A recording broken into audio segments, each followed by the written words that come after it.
Hola, ¿qué tal? ¿Cómo les va? Muy buenas tardes, bienvenidos nuevamente este sábado aquí a Doctor C por C5N con mi compañera Antonella Rabinale. Gracias por venir, un placer tenerte acá como siempre. Un placer, muchas gracias. Y otra vez un nuevo programa aquí en la pantalla de C5N con Doctor C, en donde hoy vamos a estar hablando de temas muy importantes y más que nada interesantes. Y siempre cosas interesantes. ¿Cómo pasó la semana? ¿Bien? Muy bien, por suerte. ¿El tiempo la trató bien? Uy, excelente y mañana ni te digo. Bueno, vamos a hablar acerca de los edulcorantes. La OMS tiene en la mira ahora el aspartamo. Verdades, mentiras, grises en todo esto. Vamos a hablar con la doctora Sokolowski acerca de edulcorantes artificiales.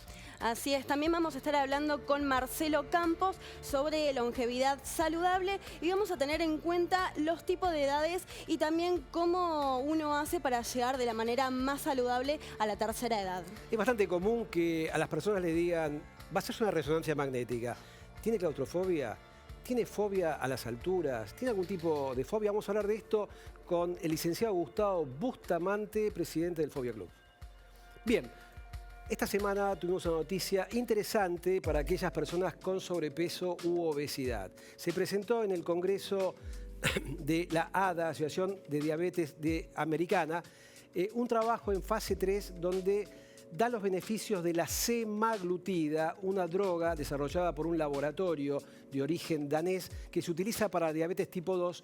En este caso, la experiencia que se ha hecho es para el descenso de peso en personas con sobrepeso u obesidad sin diabetes tipo 2. El ensayo involucró a más de 600 personas y los resultados son los siguientes. En 17 meses se logró un descenso de más del 15% comparado con placebo, o sea, con un producto que no tenía la droga activa, del 2.4%. Bastante significativo fue esto.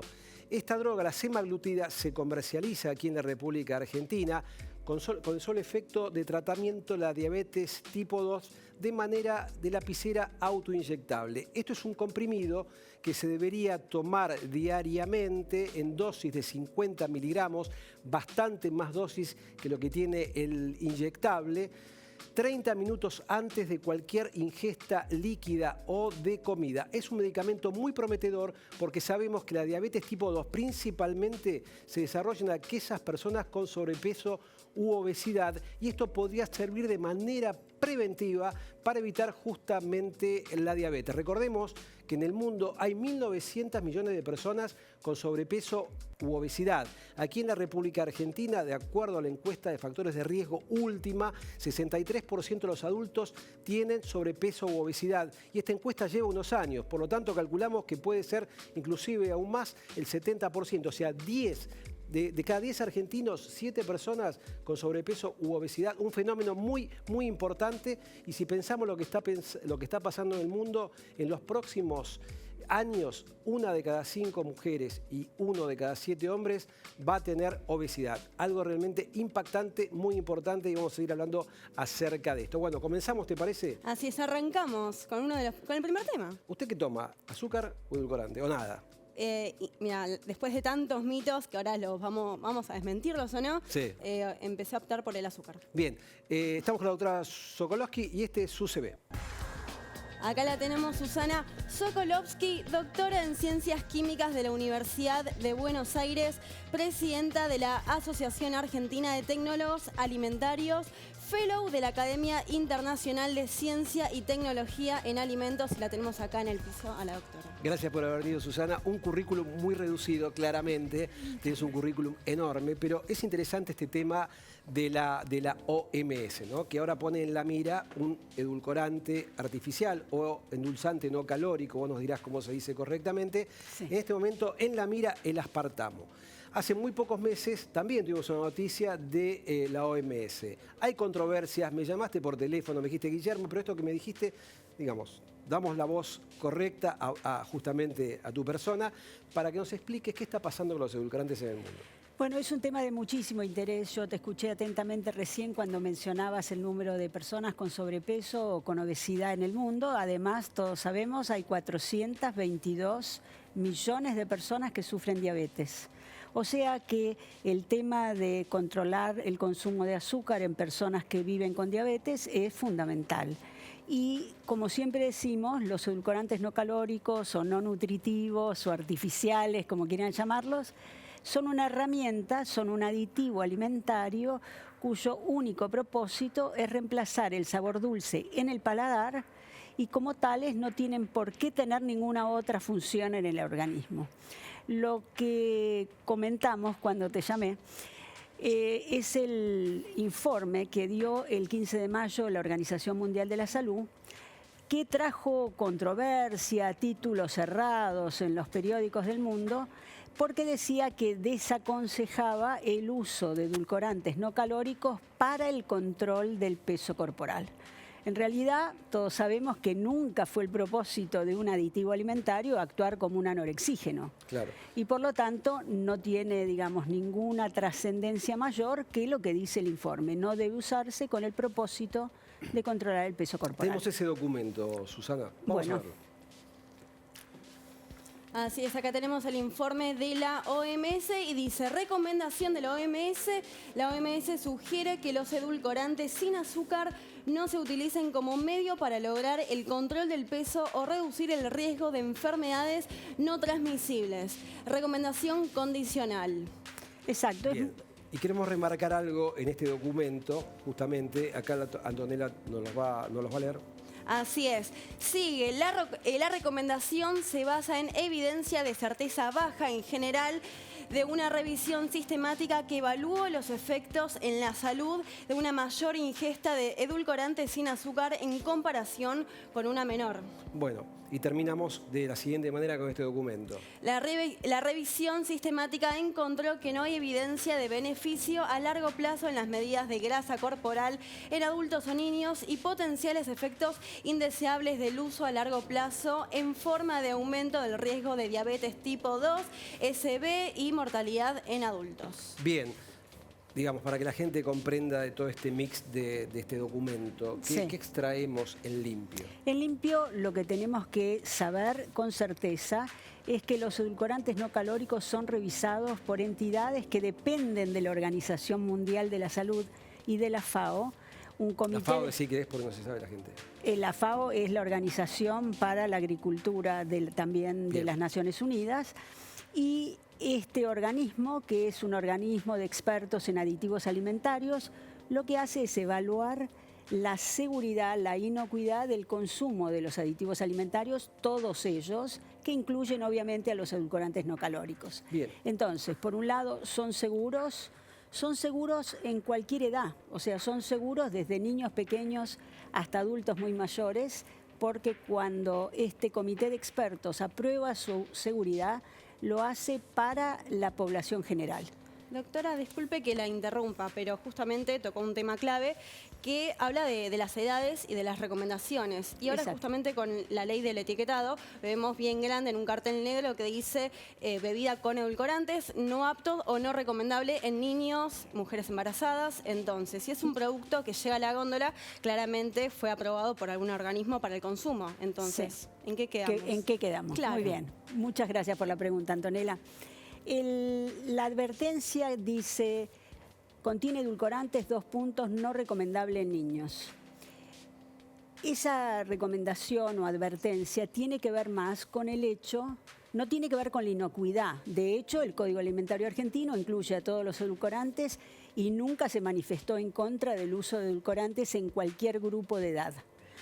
Esa recomendación tiene que ver con el hecho de que cuando una persona está en etapa de crecimiento, en la niñez, debe consumir alimentos nutritivos que contengan todos los nutrientes, y el nutriente azúcar es un nutriente, para que alcance la talla y el peso adecuado.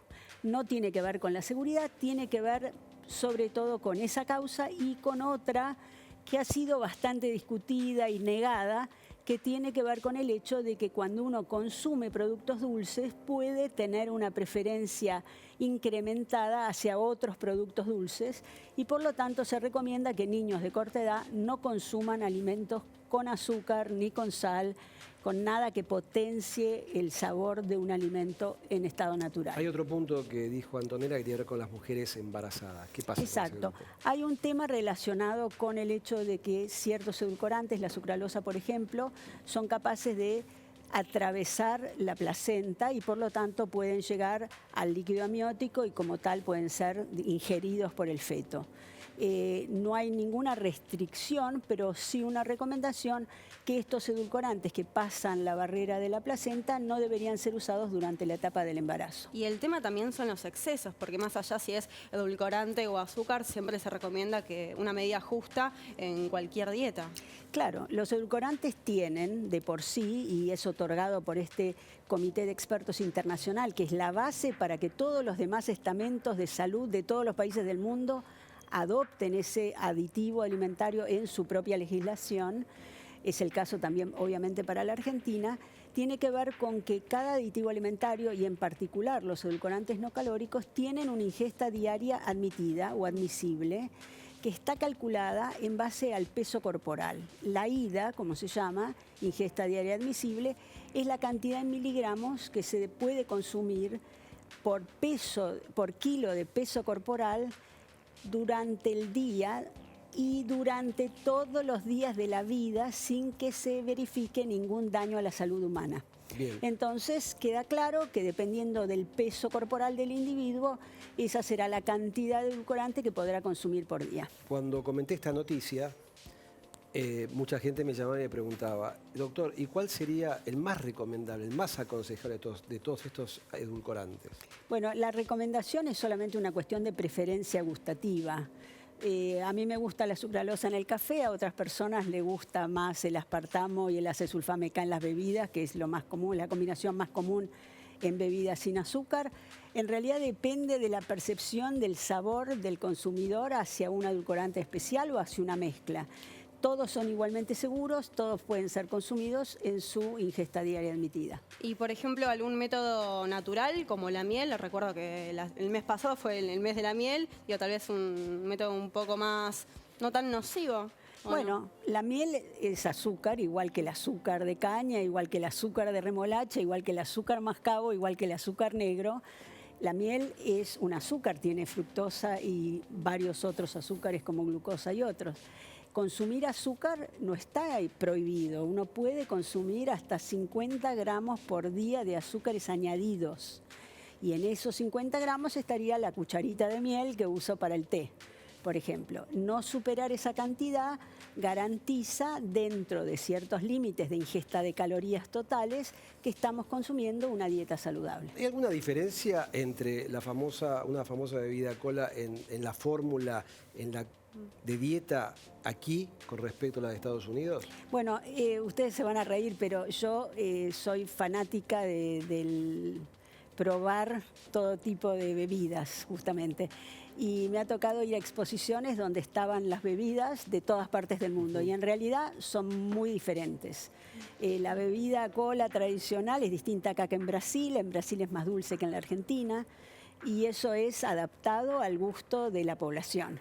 Así que sí, no son iguales y tienen sabor diferente y eso se maneja obviamente en la formulación. Más allá del sabor, recuerdo, y me dio el pie correcto, hubo un video viral hace unos meses, justamente por todo el tema de los edulcorantes, que decían que en Estados Unidos había una sustancia que estaba prohibida, pero que en el resto, tal vez en otros países, que estaba permitida, y también por este conflicto que estamos hoy en día desarrollando. Ahí tocaste un punto que fue viral durante décadas. Es el tema del ciclamato de sodio, ciclamato de potasio. Está permitido en muchísimos países del mundo, permitido en la Argentina hace décadas. En los Estados Unidos se prohibió, no por una cuestión que tenga que ver con el ciclamato en sí, sino por una cuestión que tiene que ver con una normativa que fue pasada en el Senado, que tenía que ver con la aparición de cualquier riesgo posible en estudios en animales que tuviera que ver con productos domisanitarios, o sea, detergentes, shampoo, construcciones, material, digamos, en contacto con alimentos, o sea, empaques, aditivos alimentarios, debía inmediatamente ser prohibido. Y fue el caso del asbesto famoso. Claro. Entonces, ese caso del asbesto que provocó un desastre en los Estados Unidos donde se demolieron edificios enteros porque tenían asbestos y en cualquier cantidad de usos se usaba el asbesto, hizo que el ciclamato fuera vedado por un estudio que había aparecido en animales, que obviamente después se comprobó que era erróneo. Te pido una respuesta breve porque se nos va el tiempo. Hace muchos años viajé a Estados Unidos por primera vez y allí mi familia consumía un sobrecito color rosa que tenía una advertencia que podía producir cáncer, ese edulcorante no calórico. ¿Qué relación existe, si es que existe la relación entre el cáncer y edulcorantes? Bueno, justamente ahora estamos en este periodo de espera hasta el 14 de julio, en que el IARC, el Instituto de Investigación de Cáncer, que es digamos, una entidad dependiente de la Organización Mundial de la Salud, va a anunciar su estudio relacionado con el aspartamo. Al día de hoy no sabemos cuáles son las conclusiones y se va a anunciar conjuntamente en el mismo momento que la información que va a dar el comité de expertos. ¿Por qué? Porque una cosa es el peligro y otra cosa es el riesgo. Puede existir peligro en cantidad de productos con los que convivimos, medicamentos, pesticidas, frutas y verduras digamos, con productos agroquímicos, y sin embargo el riesgo se mitiga poniendo dosis que no se superan. Entonces acá tenemos un caso donde vamos a tener una noticia dentro de poco. Nada es veneno, todo es veneno, depende de la dosis. Exacto. ¿Cuánto te gustaría vivir? ¿Cuántos años? 95. Bien, vamos a hablar de longevidad saludable, ¿te parece? Estamos aquí con el doctor Marcelo Campos y este es su CV. Así es, aquí lo tenemos, Marcelo Campos, médico de la Universidad de Buenos Aires, matrícula nacional 54.589, licenciado en Medicina y Cirugía, Ministerio de Educación y Ciencia de España, director de la carrera de médico especialista en anestesiología de la Facultad de Medicina de la UBA y magíster en Medicina Anti-Envejecimiento de la Longevidad Saludable, Universidad de Barcelona. Vos sabés, Anto, que la vez pasada miraba mi documento y yo me autopercibo como que soy más joven. Quizás la gente que me ve me autopercibe como que tengo más edad. Ahora tengo una edad que está en mi documento y es inexorable. Estamos acá con Marcelo Campos, gracias por haber venido. Este tema de las edades, ¿cuántas edades tenemos? Bueno, hola, buenas tardes. Buenas tardes. Gracias por invitarme a compartir este espacio. Y tenemos varias edades. Hay una que es inexorable, que es la que dice nuestro documento. Es la edad cronológica. La cronológica. Esa edad es así, pero en contraposición a esto podemos considerar la edad que nosotros percibimos, que tenemos, que es la edad autopercibida. Y no es una cosa menor, porque esta nos va a permitir tener determinado estilo de vida. Claro. Y está la edad que perciben los demás que nosotros tenemos, que es la edad de la percepción de nuestra comunidad, de nuestros amigos, que también es importante.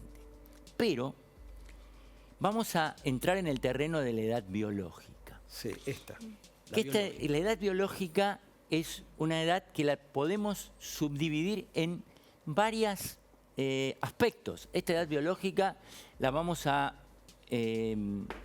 analizar desde el punto de vista cardiometabólico, vascular, de la piel, hormonal, y voy a explicar un poquitito qué es esta cosa de la cardiometabólica y la vascular. Seguramente muchos habrán escuchado que el hombre tiene la edad de sus arterias. Sí. Eso lo dijo Sydenham hace muchísimos años, y hoy con el devenir de la ciencia podemos, como digo, siempre es bucear con un microscopio cada vez de más aumentos. Y nos vamos a enfocar en el endotelio. Sí. ¿Y qué es el endotelio? El endotelio es como una capa de celofán que recubren todas nuestras arterias. Por dentro. Por dentro. Pero no es una capa de celofán. Es una cosa que cumple múltiples funciones. Y tal vez el deterioro de nuestra edad vascular comienza por una disfunción de ese endotelio. Y esto es interesante. ¿Por qué? Porque nosotros podemos medir la función endotelial. Y antes de que ocurra, es el signo más precoz, antes de que ocurran algunas otras alteraciones a nivel vascular, nuestro endotelio comenzó a disfuncionar nosotros no percibimos absolutamente nada. Pasa totalmente desapercibido. Pero lo podemos medir y con todo lo que medimos podemos llegar a tomar conductas para mejorarlo. A ver, ¿es inexorable el envejecimiento envejecimiento, entre comillas, del endotelio? ¿O una persona puede tener el endotelio cuando tenga 20 años? Una persona, eso se llama envejecimiento vascular acelerado. Sí, una persona de 20 años puede tener Inversamente. su endotelio enfermo, de muy joven, y que en general no lo sabe hasta que aparecen algunas otras cosas. No, la pregunta era si una persona de, por ejemplo, 60 años puede tener un endotelio y una persona de 20. No sé si de 20, pero a lo mejor de 30 o de 40. No lo podemos mesurar en cuántos años tiene el endotelio, pero sí podemos decir que está sano o que está enfermo. Y cuán sano o cuán enfermo está. Eso lo podemos saber. Bien. Con respecto a lo que estamos viendo recién, la parte de la piel me llamó la atención. ¿Cómo una persona a través de la piel puede marcar la edad? Y acá voy a hablar de algo que son la acumulación de aging. Es la glicación de las proteínas de la piel. Esa glicación de las proteínas de la piel. La gente no entiende qué es glicación. Bueno, ahora voy a llevarlo a una terminología mucho más. Sí, es la caramelización de las proteínas de la piel. Ajá.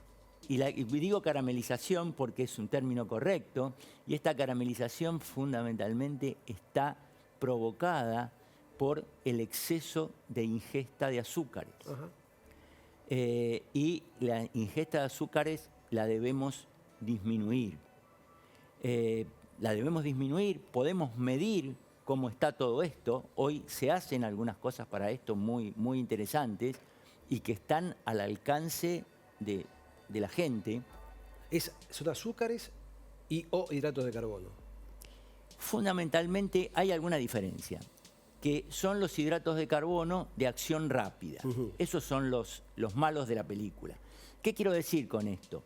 Son aquellos azúcares que cuando yo los ingiero rápidamente me suben la concentración de azúcar en sangre. Ajá. Que es el azúcar, algunas harinas.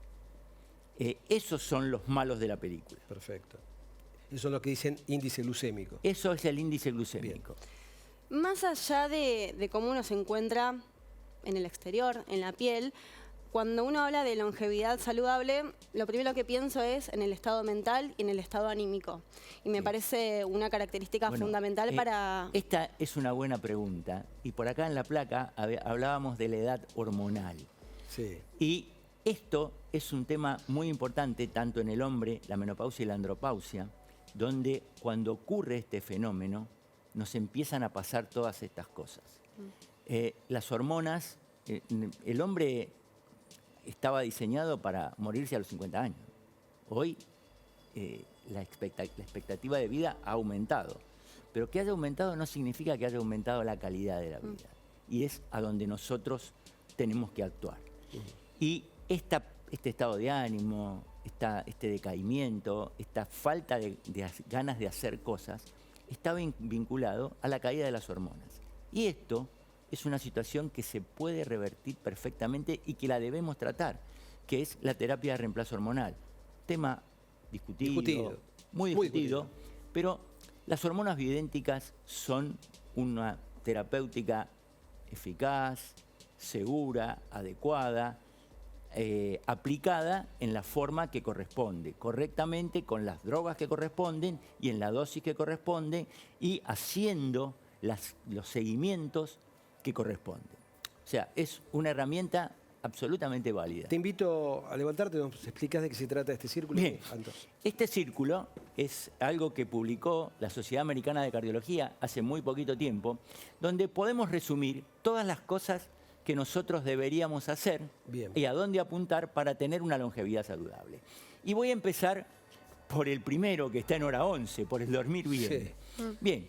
Si no significa que duermas 11 horas. ¿Cómo? No significa que duermas 11 horas. Acá vamos a hacer una aclaración.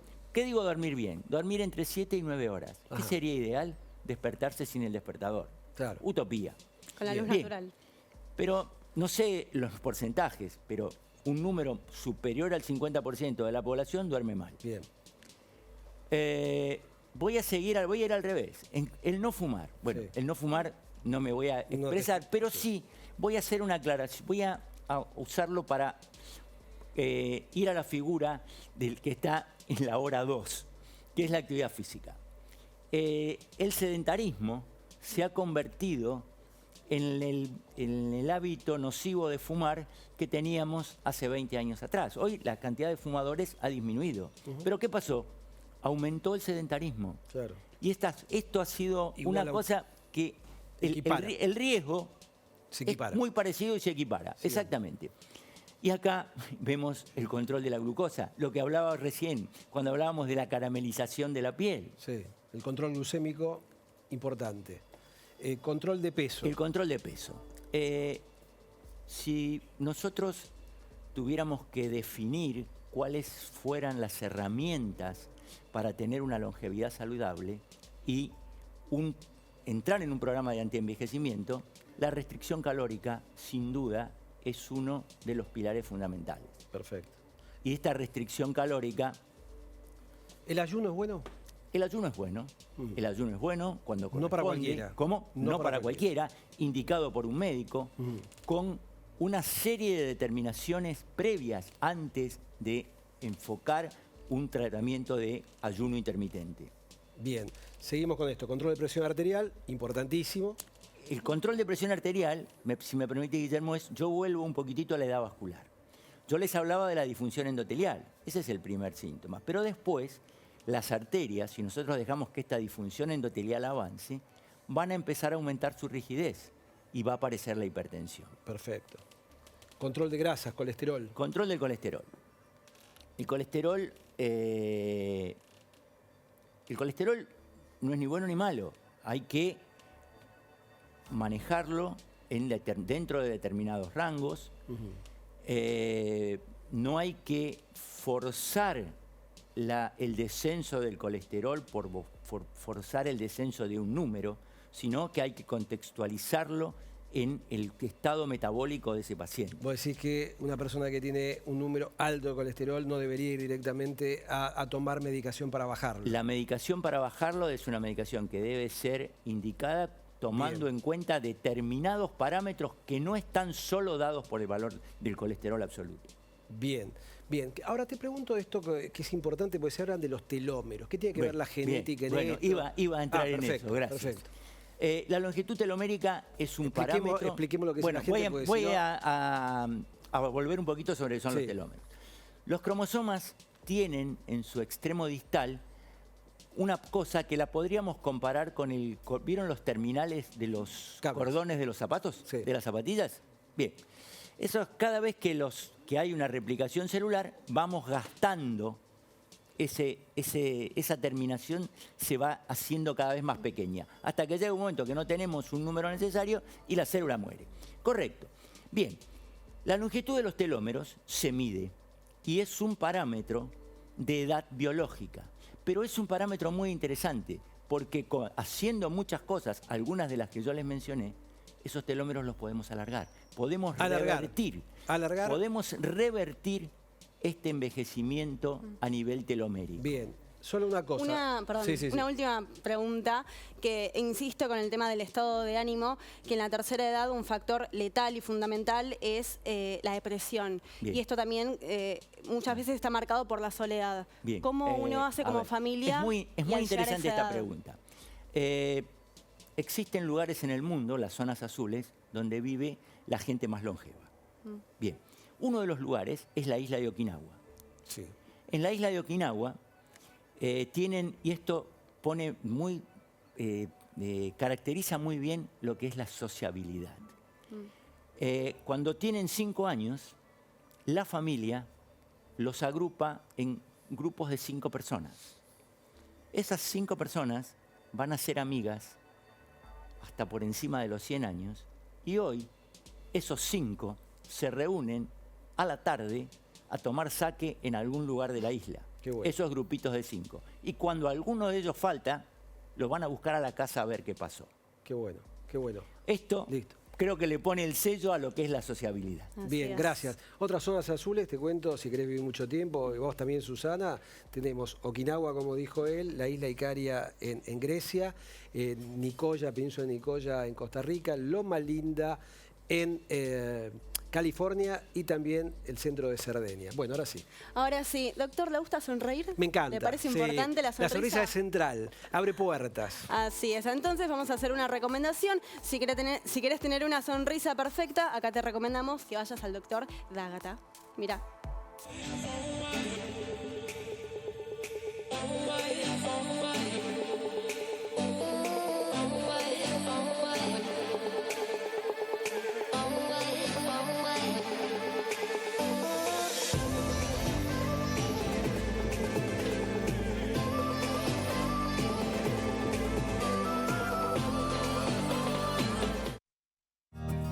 Andar, obra social de viajantes vendedores de la República Argentina. Planes de salud para monotributistas y particulares.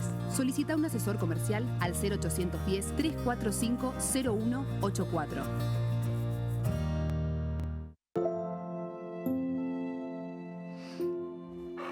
Salud es dormir con tranquilidad porque tenés quien te proteja. Por eso Medife te brinda los mejores profesionales y centros médicos.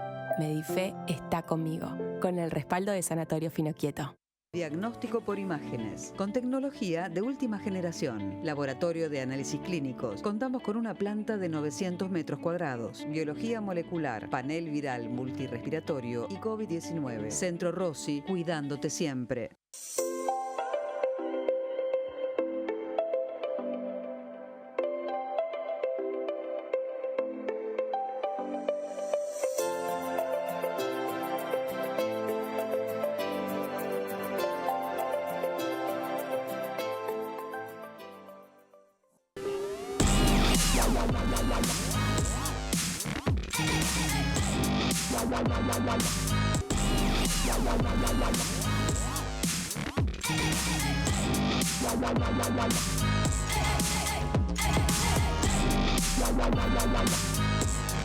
Anto, ¿tenés miedo a algo? ¿Tenés fobia a algo? ¿Tenés claustrofobia? ¿Tenés miedo a salir de tu casa? ¿Tenés algún miedo irracional? Creo que le tengo miedo a los gigantes. A los gigantes. Bueno, vamos a hablar acerca de fobia. Estamos aquí con el licenciado Gustavo Bustamante y este es su CV. Gustavo Bustamante, doctor en psicología por la Universidad Nacional de Mar del Plata, matrícula nacional 25.456, presidente de la Fundación Fobia Club, autor de 3 libros sobre trastornos de ansiedad y docente de posgrados. Qué temón las fobias, ¿eh? Un temón importantísimo. Acá muchas trivias que van a participar todos, les digo cuando terminen de hablar. Gustavo, tenemos 3 trivias para que participen los 3 por un premio inimaginable, una cifra millonaria.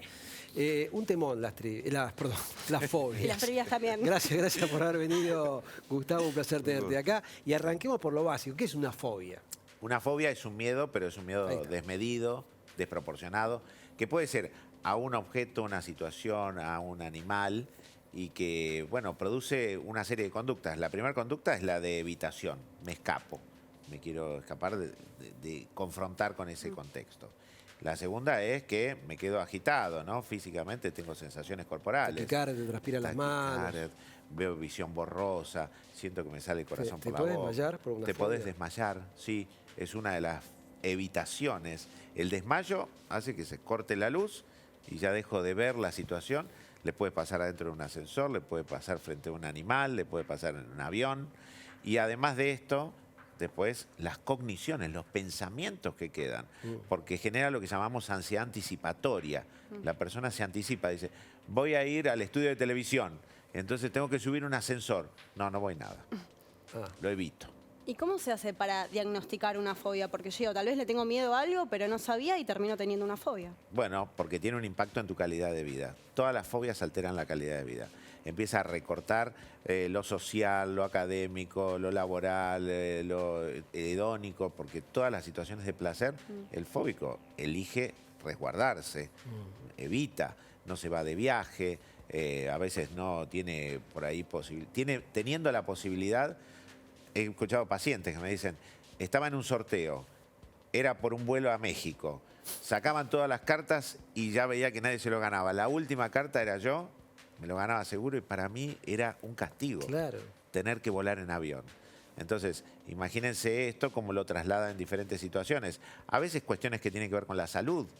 temor a sacarse sangre, al o guardapolvo blanco. Ir a un resonador. Ir al resonador. Es tremendo eso. Es tremendo para las dos partes. Para el dueño del resonador, que le deja vacío un montón de turnos. Es que me pasa frecuentemente. Y acompaño a la persona al resonador y dicen, no puedo. Y algunos que hoy hablabas de la autopercepción, algunos se autoperciben recién ahí fóbicos. Claro, no lo saben. No lo sabían y empezaron con la intranquilidad cuando se pusieron la bata, cuando se sacaron la cadenita. Claro, ahí pasó. Ahí empiezan, sí, yo no estoy para esto. Me puedo ir, me puedo retirar y desaparecen y no se lo hacen nunca más.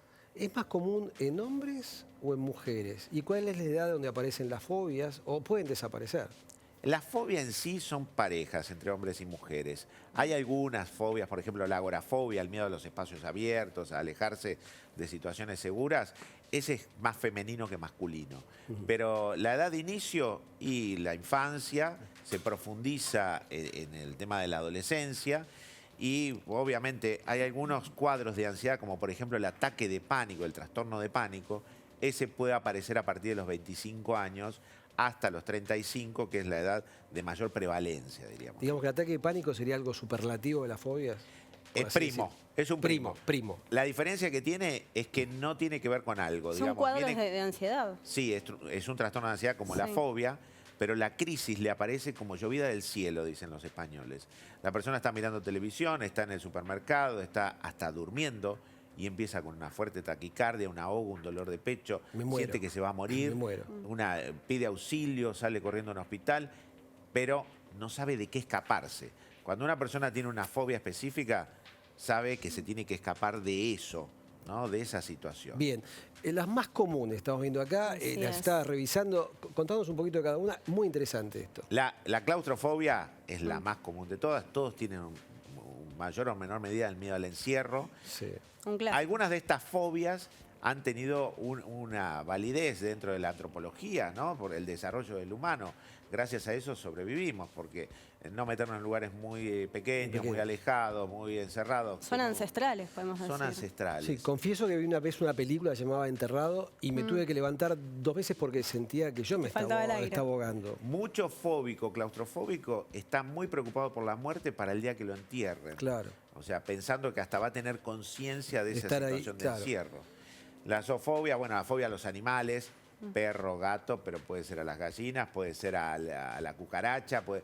Yo he tenido profesionales, gente que a veces ha vivido situaciones muy incómodas en su casa, en los hoteles, producto de que le aparece un insecto y se quieren volver, quieren desaparecer del lugar. Y a veces se asocia el miedo al animal con el asco.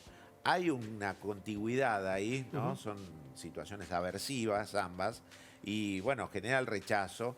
Y es cierto, la persona cuando dice tengo fobia a las ratas, a veces su preocupación tiene que ver más con el contagio, con la contaminación, con los sucios. No sé, una vez me pasó, salía por primera vez con una chica, voy a tomar algo, estaba en una vereda tomando algo y se desmaya. Digo, ¿qué pasó? Y me dice, no, se pasó una paloma y yo tengo ornitofobia. No era por ahí. Fobia, no era por ahí. Bueno. Después de ahí fuimos adentro siempre. Hematofobia, esto es bastante común. Fíjate qué interesante. Cuando hablamos cómo afecta la fobia, a partir de ahí vos ya reconociste que era una limitación para ella, ibas a comer a lugares cerrados, donde no había palomas, o ibas de noche que aparecen menos palomas. O sea, empieza a limitarse la vida. Escaparse. Hematofobia, bueno, fobia a la sangre. Es bastante común esto. Muy común. Personas que no van al odontólogo, que no se sacan sangre, que a veces ni se dan una inyección. La fobia tiene algo tan particular que, por ejemplo, yo tengo pacientes que no se podían sacar sangre, pero sí estaban tatuados. ¿No? O sea, ¿por qué? Porque es selectiva, porque tiene que ver justamente con un miedo irracional, ¿no? Bien. Aerofobia. Común, lo dijiste recién. Una de cada 4 personas que viven tiene miedo a volar y no volaría. Sin haber volado nunca, ¿eh? Imagina que es un riesgo enorme. Y de las que vuelan, hay una de cada 4 que vuela y la pasa mal. Bien. Lo ves en el avión, ¿no? Agarrado, rezando, tomando algo, tomando alcohol. Anto. Bueno, acá vemos las fobias más comunes y esto me hace acordar directamente a la película o a la obra de teatro Toc Toc, en donde había pacientes con fobias que eran tal vez irracionales. Digo irracionales entre comillas porque cada uno toma como puede y como puede, o sea, todo este tipo de cuestiones. Pero ¿cuáles fueron las fobias que tuvo que tratar o que conoce que fueron las más atípicas? He escuchado, por ejemplo, que hay gente que le tiene miedo al número 13. Sí. A los botones. Claro. A los botones, fobia a ciertas texturas, a las terminaciones, los números, ¿no? Como decías, número 3, pero yo he tenido pacientes que han llegado a poner un sticker en el televisor donde da la hora porque no querían darse vuelta y mirar que es un número 17 o número 13, que lo asociaban con la desgracia, con la catástrofe. Hay personas que no salen de su casa esos días, que se encierran y dicen, no, hoy es el día que llamás la desgracia. Bueno, obviamente evitan porque tienen que un pensamiento mágico. El ser humano, cuando le aparece el miedo, empieza a construir teorías y muchas veces tiene creencias mágicas. Dice, no sé, si tiro sal, termina de llover, ¿no? Si doy 2 vueltas alrededor de la silla, no se va a morir mi mamá. Cualquier similitud con la realidad es pura coincidencia. Bien, causas de fobia, genéticas, traumáticas, modelamiento deductivas, perdón. Sí. Genéticas, ¿se hereda esto? Sí, en realidad hay como una predisposición genética. Por ejemplo, en la actualidad uno podría decir, causa más muerte la electricidad que la fobia a los sapos, Claro, o los sapos, digamos. claro. ¿Por qué no le tenemos miedo a la electricidad? Porque genéticamente estamos preseteados a desarrollar determinados tipos de fobias. Perfecto. Traumáticas. Bueno, que se quemó con episodio, leche, claro. ve una vaca y llora, y que lo atacó un animal, un perro, después desarrolla la fobia, y que tuvo una turbulencia muy fuerte, después desarrolló una fobia. ¿Puede pasar que desaparezca la fobia? Por ejemplo, me subí a un avión, tuve una turbulencia, el otro vuelo no quiero ir y después digo, no, ya está, no pasa nada. Sí, en realidad es como leve, moderada, grave, ¿no? Ah. Lo que es leve se va a ir espontáneamente con la práctica. Bien. Modelamiento. Mi mamá tiene fobia a los perros, entonces cada vez que viene un perro me hace cruzar de vereda, sale corriendo, se queda mirando. Yo de chiquito aprendo eso, me modela. Es un modelo que repito y después, sin que yo haya atravesado una situación traumática o severa, ya tengo la conducta de evitación. Perfecto. Y por último, estas deductivas. Lo que decías un Deductiva. poquito vos, ¿no? Claro, bueno, qué sé yo, gente que no voló nunca en avión y que tiene miedo a volar, que no sabe lo que es, no pasó por la experiencia, pero deduce, agarra el diario, dice, si cayó un avión en Malasia, bueno, Claro. claro, no, pero mirá, empieza a hacer un grado de probabilidad y toma lo que es peligroso, lo que es de riesgo, como dice la doctora. Veo la palabra traumáticas y me teletransporta a un libro que leí a principio de año, el de Brian Weiss, Muchas vidas, muchos maestros. No me quiero ir de tema porque esto habla de regresiones de vidas pasadas, cosas que acá no vamos a tocar, pero sí habla de la hipnosis como forma de tratar fobias que las llevaba tal vez a distintos pacientes a la infancia o en el momento donde se desarrolló esa fobia y que a partir de ese método muchas personas se pudieron curar. ¿Es un método recomendable? ¿No? No es el método de primera elección. El método de primera elección para el tratamiento de fobias es la terapia cognitivo-comportamental, con trabajos de exposición en vivo. O sea, vamos a trabajar con el perro, con el ascensor, con el auto, con la aguja, con el avión. Pero bueno, mucha gente se tiene que aproximar desde la imaginación, que es otra forma de exposición, para ir de alguna manera entendiendo lo que le pasa y la reactividad que tiene. Nosotros decimos, el estímulo no lo podemos controlar, lo que podemos controlar es la reacción. Bien, Entonces la respuesta nuestra. Y eso implica que corrijamos ciertas creencias que tenemos. Bien, excelente. Gracias, Gustavo. ¿Querés saber en 120 segundos noticias de salud? Mira. Un estudio publicado en The Lancet indicó que los estudios de fase 3 de semaglutida oral permitieron un descenso de peso de un 15% en 17 meses. En un comienzo fue indicada en pacientes con diabetes tipo 2, pero ha demostrado buenos resultados en personas con sobrepeso. Hasta el momento se presentaba de forma inyectable, ahora fue probada en versión de píldoras en pacientes con obesidad. La Organización Mundial de la Salud presentó una estrategia mundial para acelerar la eliminación del cáncer de cuello uterino como problema de salud pública. El director general de la OMS, Dr. Tedros Adhanom Ghebreyesus, expresó, mediante intervenciones costo-eficaces y basadas en pruebas científicas, en particular la vacunación de las niñas contra el virus del papiloma humano, la detección y el tratamiento de lesiones precancerosas, podemos eliminar el cáncer de cuello uterino. El aspartamo utilizado en algunas gaseosas diet podría ser cancerígeno, según un informe que publicará la OMS. La investigación del organismo internacional será dada a conocer el próximo 14 de julio. El endulzante artificial se utiliza en diferentes alimentos de consumo masivo que dicen ser sin azúcar. Desde 1981, el Comité de la OMS sobre Aditivos ha afirmado que el consumo de aspartamo es seguro dentro de los límites diarios aceptados. Un nuevo estudio publicado en Nature afirma que han desarrollado una enzima adenzima que sería capaz de distinguir entre dos cadenas de ARN dentro de una célula y cortar aquella que está asociada con una patología, mientras deja intacta la parte sana. Investigadores de la Universidad de California son quienes han logrado este avance científico con esta innovadora tecnología de silenciamiento de genes que podría solucionar el desarrollo de adenzimas para tratar el cáncer, las enfermedades infecciosas y los trastornos neurológicos. Científicos de la UBA buscan utilizar inteligencia artificial para diagnosticar Alzheimer de forma precoz. Los investigadores están utilizando redes de neuronas como modelo para que una computadora pueda ser inteligente, emule la interconexión de las neuronas del cerebro humano y aprenda a identificar el inicio del Alzheimer en imágenes de resonancias magnéticas. El consumo leve de alcohol no protege de nada y menos reduce el riesgo de diabetes y obesidad. Así lo reconoció un nuevo estudio publicado en el Journal of Clinical Endocrinology and Metabolism de la Sociedad Endocrina Norteamericana. Las personas que toman solo 1 o 2 bebidas alcohólicas al día no están protegidas contra afecciones endócrinas como la obesidad y la diabetes tipo 2. Bien, llegó el momento de las trivias. ¿Están preparados para las trivias? Sí. Bien, hay un premio millonario. No les quiero decir qué, pues se van a impresionar. Bueno, arrancamos con la primera trivia. Así es. ¿A qué edad y cuál fue la causa de muerte de Jeffrey Dahmer, el descuartizador de Milwaukee? Bueno, no sé quién vio la película, pero terrible. Opción A los 30 años por envenenamiento. Opción B, a los 34 años a golpes. Opción C, 38 años en una silla eléctrica. Opción 4, a los 42 años por asfixia. Opción 5, a los 44 años por ahogamiento. Opción 6, a los 48 años por suicidio. Bueno, ¿qué edad tenía cuando murió Jeffrey Dahmer y cuál fue su causa de muerte? Comenzamos por la doctora Susana Sokolowski, que pone cara de sorprendida, que no entiende nada. Ni la menor idea. ¿Lo conocía el caso de Jeffrey Dahmer? No. Ah, tremendo, ahora se lo vamos a contar. Pero no lo conocía y yo digo que murió a los 38 en la silla eléctrica. Bien. ¿Gustavo? Igual. Se copió. Bien. Sí. Doctor Campos. Jueguese. Si uno deduce, debería ser a los 38 años en la silla eléctrica. Todos están... Pero... Dígalo. Se nos va el tiempo. No tenemos todo el tiempo. A los 48 años se suicidó. Bueno, bien. Quiero decirles a los tres que los tres han perdido.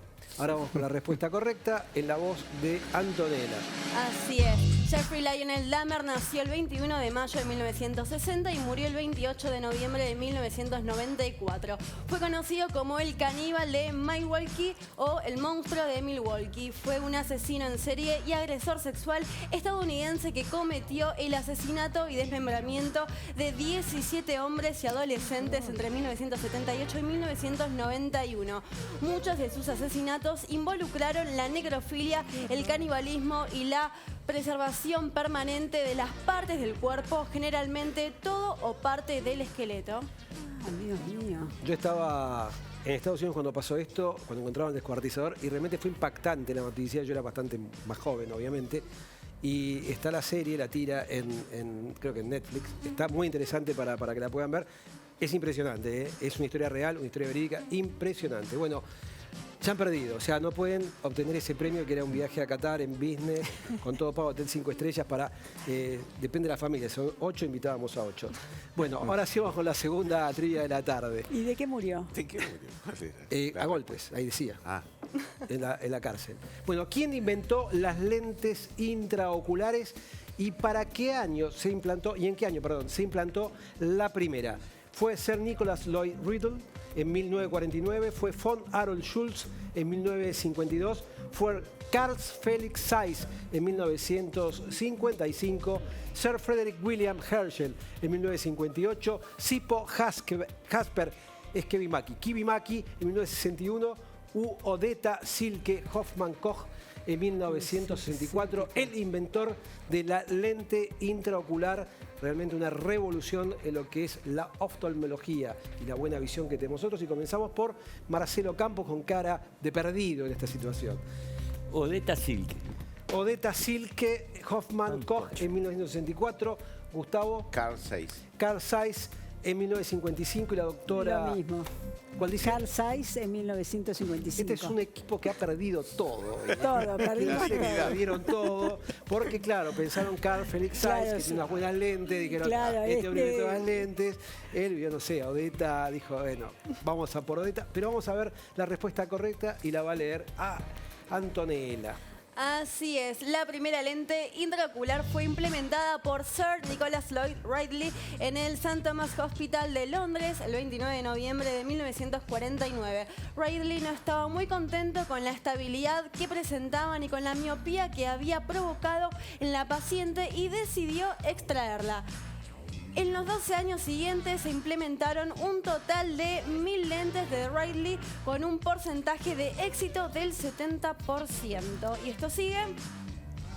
La polémica de las lentes intraoculares prosiguió apasionadamente durante décadas hasta que a mediados de los años 80 y gracias a los avances tecnológicos que se fueron produciendo, su uso terminó por imponerse. Así, tras muchos años de avatares, diseños, pruebas, éxitos y fracasos, rechazos e incomprensiones, las lentes intraoculares consiguieron por fin su lugar indiscutible en toda cirugía de cataratas.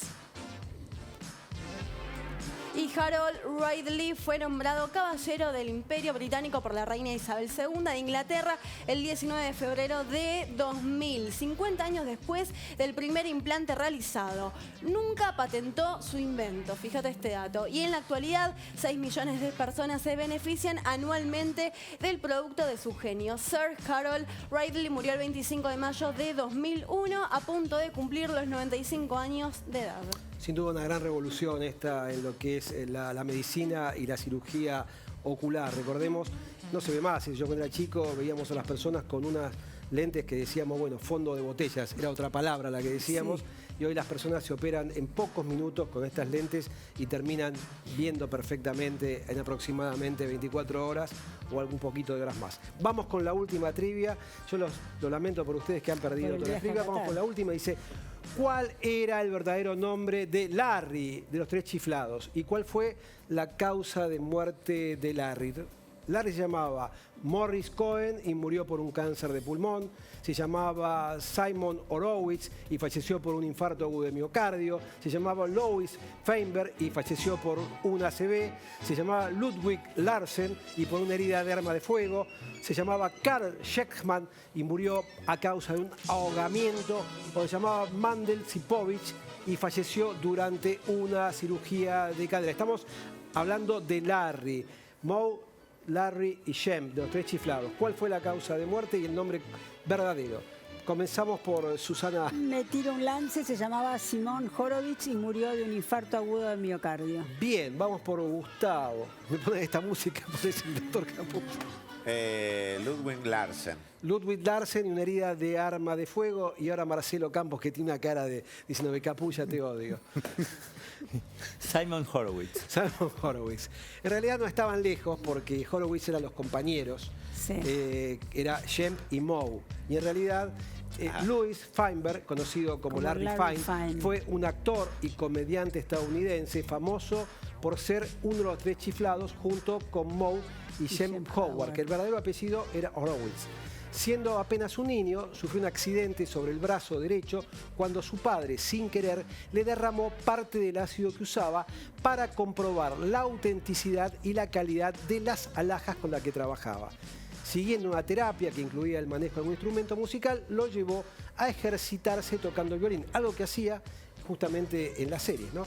En 1928 sorprendió a un comediante y guionista en una de sus increíbles actuaciones, interpretando un estilo de baile ruso. Inmediatamente después fue llamado a escena para formar parte de la que sería el nuevo trío cómico en compañía de Moe y Shem. Y ahora cerramos con esta plaquita. Detrás de cámaras, Larry llevaba una vida bastante despreocupada y desorganizada, a menudo concretando grandes festines y llegando con retraso a reuniones importantes. Además, era un pésimo administrador. Prestaba dinero a quienes debían pagar deudas y despilfarraba el importe sobrante en bienes suntuarios y costosos regalos. Este descuidado manejo de su capital lo hundió prácticamente en la miseria cuando Columbia decidió poner fin a los 3 chiflados en 1958.